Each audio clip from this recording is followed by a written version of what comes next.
dengan NIM 190111063.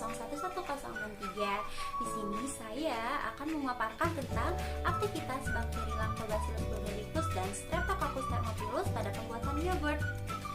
Oke, sebelum kita memasuki bahasan inti, apakah ada yang tahu apa itu yogurt?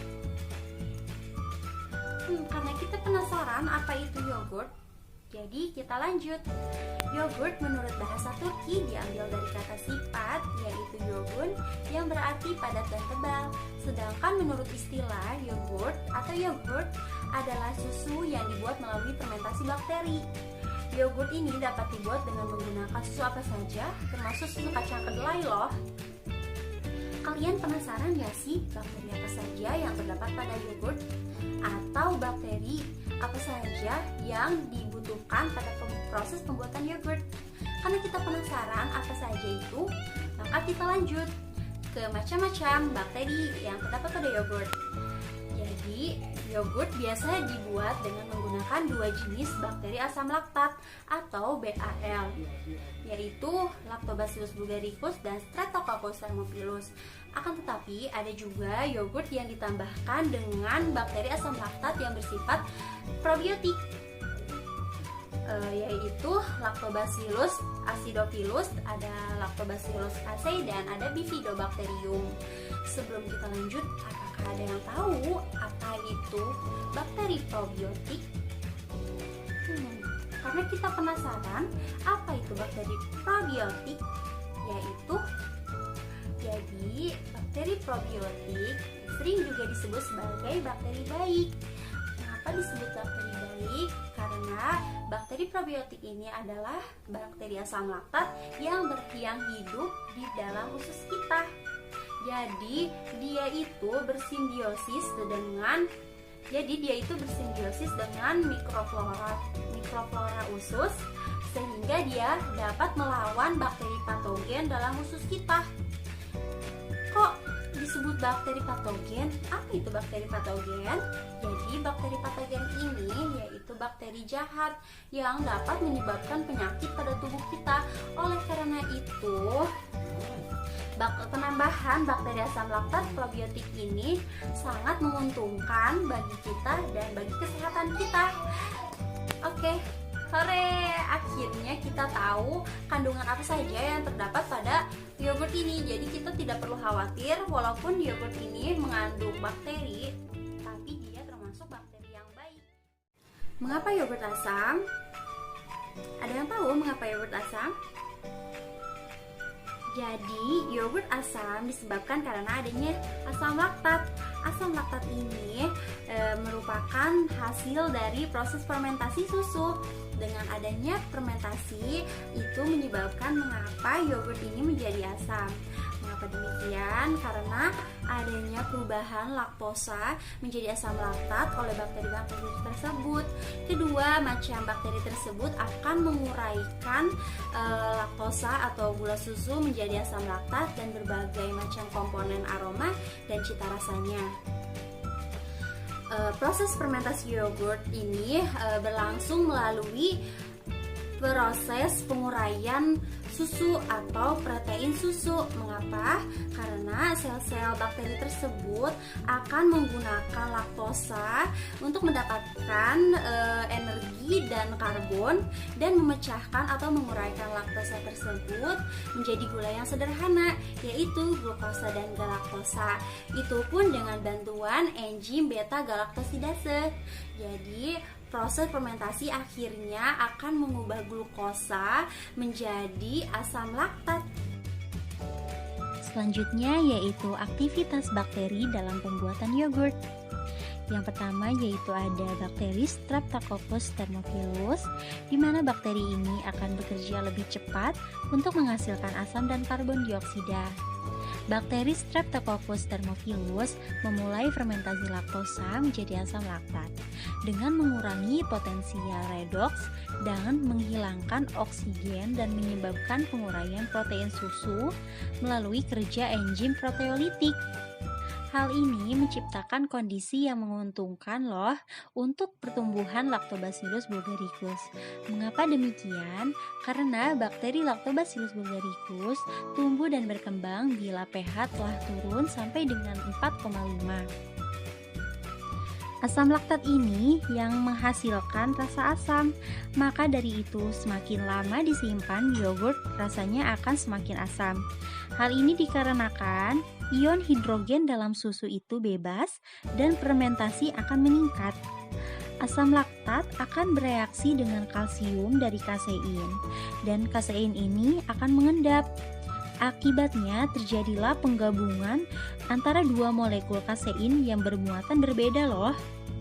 Karena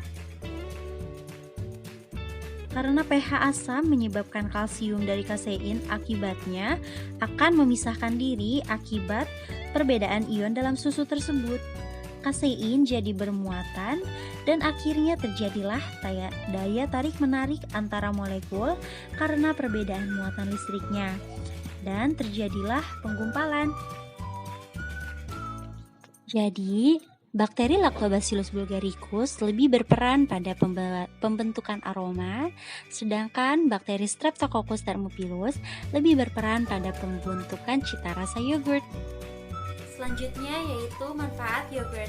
Salah satu manfaat yogurt adalah dapat menurunkan kadar kolesterol. Nah, jadi bakteri yang terkandung dalam susu fermentasi adalah bakteri probiotik yang dapat memproduksi asam laktat. Asam laktat ini atau asam laktat yang dihasilkan ini mampu melakukan metabolisme kolesterol yang berasal dari makanan menjadi bentuk sterol yang tidak mampu atau tidak dapat diserap oleh usus. Karenanya, yogurt dapat menurunkan kadar kolesterol. Nah, selain itu ternyata kerja bakteri asam laktat memfermentasikan susu, yaitu dapat meningkatkan kandungan gizi pada yogurt loh, terutama pada vitamin B kompleks. Di antaranya ada vitamin B1, ada vitamin B2, ada vitamin B3, ada juga vitamin B6, ada juga asam folat, ada juga asam pertogenat, ada juga biotin. Nah, sederet vitamin tersebut dapat membantu menyehatkan sistem reproduksi, kekebalan tubuh kita, ketajaman berpikir. Nah, dengan kita rajin mengkonsumsi yogurt, khususnya yogurt yang polos atau yang murni, dapat membantu merangsang tubuh, mempercepat proses peremajaan sel.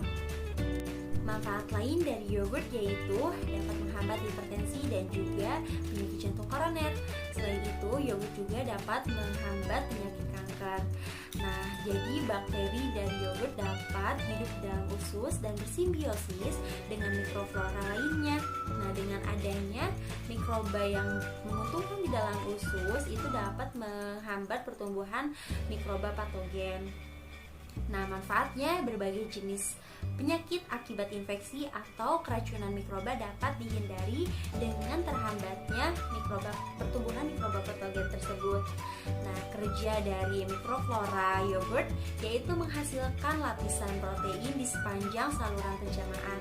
Manfaatnya, senyawa yang bersifat karsinogenik penyebab kanker di saluran pencernaan dapat dicegah atau dihambat penyerapannya dan dikeluarkan melalui feses. Yang perlu diperhatikan yaitu kebersihan.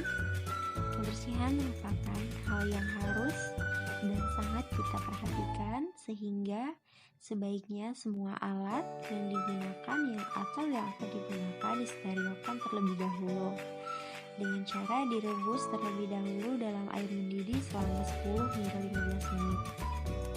Apabila kebersihan tidak dijaga, dapat mengakibatkan yogurt tidak jadi dengan sempurna. Dengan ciri-ciri tidak terasa asam walaupun berbentuk solid. Di permukaan solid ditumbuhi jamur yang berbentuk bintik-bintik hitam dan berbau asam yang sangat tajam. Untuk yogurt yang kita buat sendiri, sebaiknya paling lama penyimpanannya selama 1 minggu. Selain masalah kebersihan, masalah penyimpanan yogurt juga perlu untuk diperhatikan loh, yaitu yogurt tidak boleh terkena sinar matahari. Juga yogurt tidak boleh ditaruh dalam suhu ruangan, harus disimpan dalam suhu dingin atau kulkas.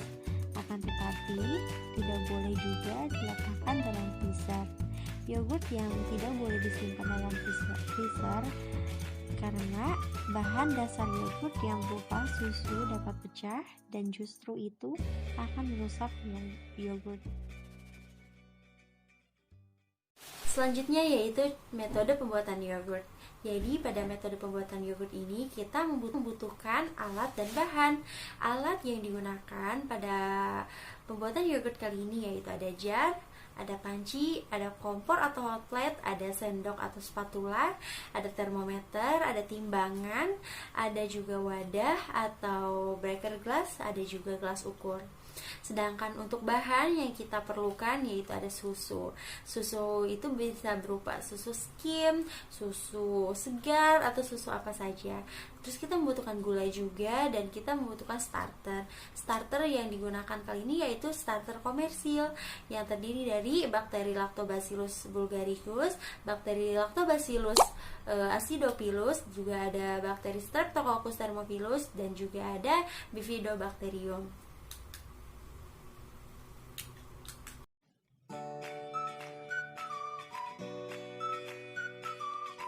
Selanjutnya kita masuk ke cara pembuatan, yaitu dengan pasteurisasi pada susu segar, di mana pasteurisasi ini dapat dilakukan dengan dua cara. Cara pertama yaitu dengan cara memanaskan susu di atas pemanas hot plate. Sedangkan untuk cara kedua yaitu pasteurisasi dengan memanaskan susu di atas kompor. Dikarenakan kedua cara ini sama cara pengerjaannya, maka saya akan menjelaskan yaitu cara kedua dengan memanaskan susu di atas kompor.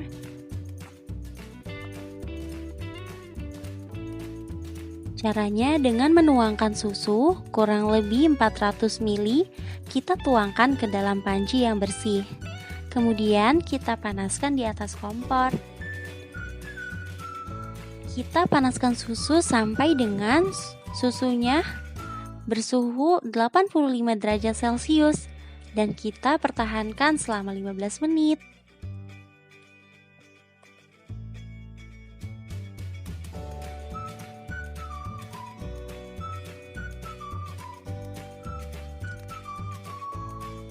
Selanjutnya kita tambahkan gula pasir, lalu kita aduk gula pasir hingga larut sempurna. Setelah itu kita harus segera mendinginkan susu pasteurisasi dengan cara merendamnya di dalam air dingin seperti ini.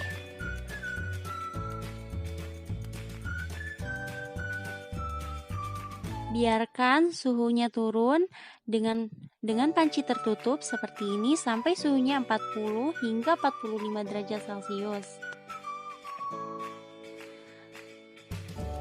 Nah, sekarang kita sudah sampai pada tahap inokulasi. Kita lakukan penimbangan starter di mana ada dua perlakuan, starter 3% dan starter 5%. Di sini kita timbang starter dikali jumlah atau volume susu yang akan kita timbang atau susu yang akan kita fermentasikan.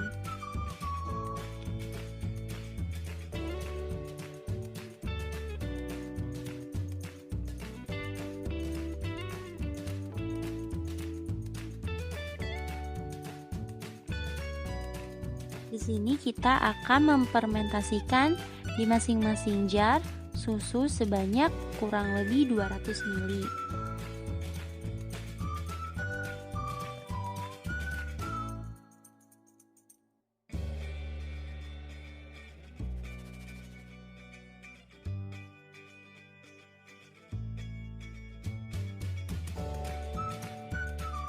Kemudian tahap selanjutnya kita akan membagi susu ke dalam masing-masing jar sebanyak 200 ml.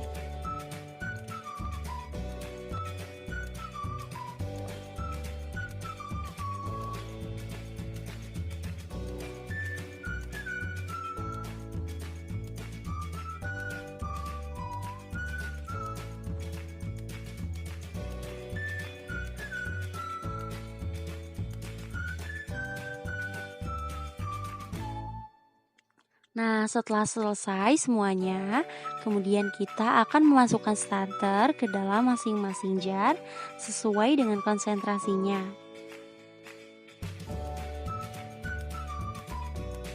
Ini adalah konsentrasi 3%. Kita ambil dengan spatula, kemudian kita tuangkan ke dalam jar.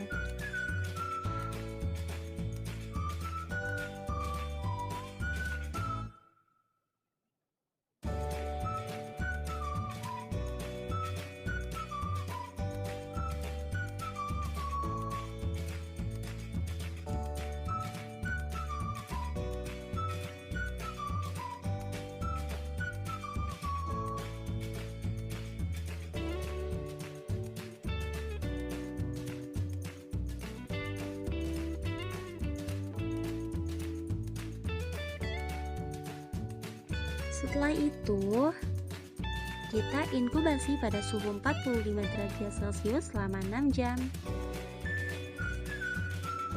Ini adalah hasil fermentasi yogurt dengan inkubasi kurang lebih 6 jam tadi. Yang pertama adalah perlakuan susu skim dengan konsentrasi 3%.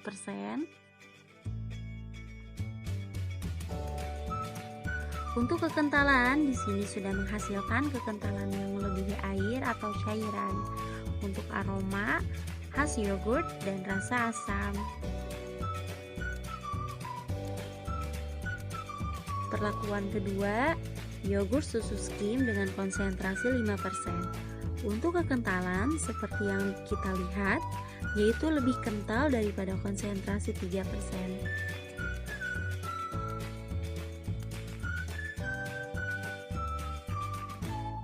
Selanjutnya adalah yogurt full cream dengan konsentrasi 3%. Di sini tekstur yogurt sudah bisa kita sendok atau menyerupai seperti set yogurt. Memiliki kekentalan yang jauh lebih tinggi dengan sebelumnya.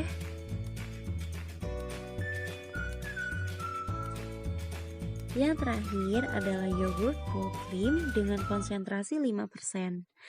Di sini, kekentalan lebih kental dibandingkan perlakuan lain. Yogurt dapat disendok, memiliki aroma dan cita rasa khas yogurt.